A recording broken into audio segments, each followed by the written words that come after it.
Fantasy matchup. Gennady Golovkin versus Nigel Benn. That is a tough fight to pick. Because we saw Nigel Benn during his career in every situation imaginable. We saw the guy have to box a little bit. We saw the guy slug.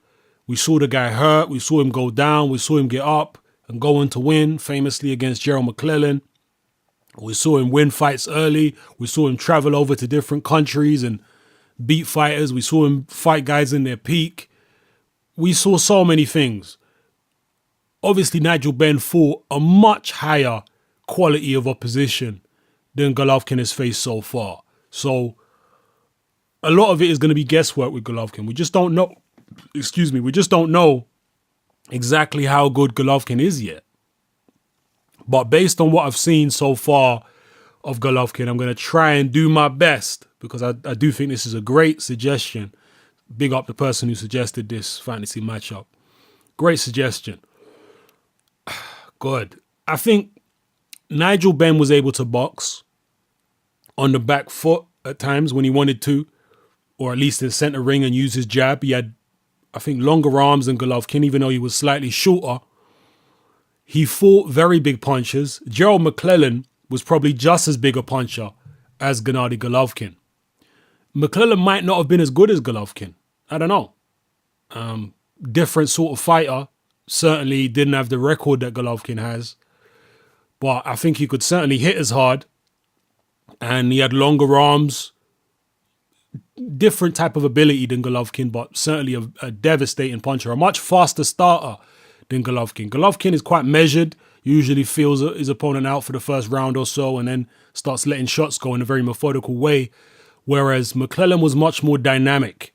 He was more of a guy who would just rush straight at you and put it on you immediately. And Benn was able to survive the onslaught against McClellan in their fight and come back strong. But because of the fact that McClellan put so much out there and because of McClellan's mindset, I think that played against him because McClellan really didn't have any respect for Nigel Benn. And that backfired on him spectacularly. And really and truly, in most fights, the condition Benn was in the first round, he would have got stopped. He was very fortunate that the referee gave him the benefit of the doubt. And obviously, McClellan was very unfortunate because it was tragic what happened to him in that fight.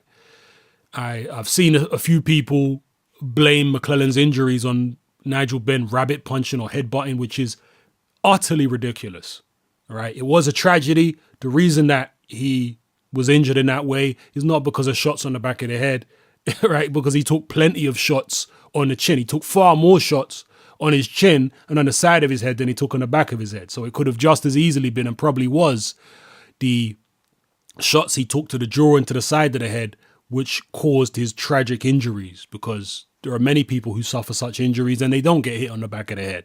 All right. So please, I know people feel very strongly and passionately about it, but there's no evidence at all to suggest that it was rabbit punches or headbutts that caused those injuries for Gerald McClellan. He took plenty, absolute hundreds actually, of flush shots bang on his chin from Nigel Benn and on the side of his head. And the little rabbit punches on the back of the head were not even powerful. So, no, I'm dismissing that. Nonetheless, McClellan's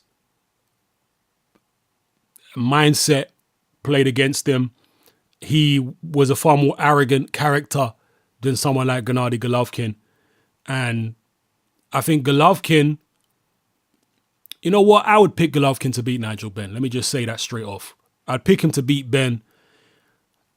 Benn was a very emotional fighter, a guy who could be wild, very wild in the ring in certain fights. I think if he tried to box Golovkin tactically and try and keep a cool head and, use his jab and whatnot, I don't think that'd work. I think Golovkin would walk him down. I know Nigel Benn was definitely way over the hill when he fought Steve Collins both times. That was not Nigel Benn. Okay, we saw Nigel Benn lose before that to Sugar Boy Malinga. So that was definitely not prime Nigel Benn when he lost to Steve Collins. But still, Steve Collins was able to walk Benn down and put pressure on him and and what have you when Ben was trying to move around a little bit. And I see it being the same with Golovkin, because Golovkin, in my opinion, is better than Steve Collins. So I see Ben not really having success if he tried to stick and move.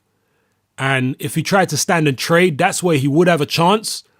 But I think he's a bit too wild against a guy like Golovkin, who's very measured. Golovkin can get caught, but he gets caught when you time him. He doesn't tend to get caught with random shots as much as a guy like McClellan, for example. You know, and even Chris Eubank, Nigel Benn was able to catch him pretty regular, but that's a guy who keeps his hands down. You know, and the guys he did catch as well, like Aaron Barkley. Barkley always had a poor defense. You were always able to tag him. And Barkley, I wouldn't say he had a weak chin, but he didn't have the best chin. Okay, certainly wasn't as together and compact as someone like Gennady Golovkin. So I think Ben would have a better chance if he went at Golovkin. Maybe he would be able to land something or set something up. I think Ben probably had slightly quicker hands than Golovkin. Punching power-wise, I mean, I don't know. Both guys could hit hard. Maybe Golovkin's a bit more heavy-handed. Ben was a bit more explosive.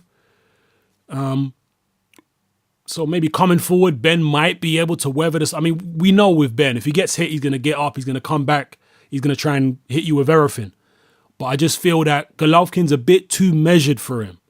A bit too composed. And I think down the stretch, maybe 8, 9, 10 rounds, Golovkin would stop him. That's how I feel. Again, that's going to be an unpopular thing to say because there's so many people who love Nigel Benn. Very popular fighter in the UK. But I just feel if that fight had happened with both guys in their prime and I was looking at them both, I would have said, you know what? I'm going to go with Golovkin to win the fight by a late stoppage.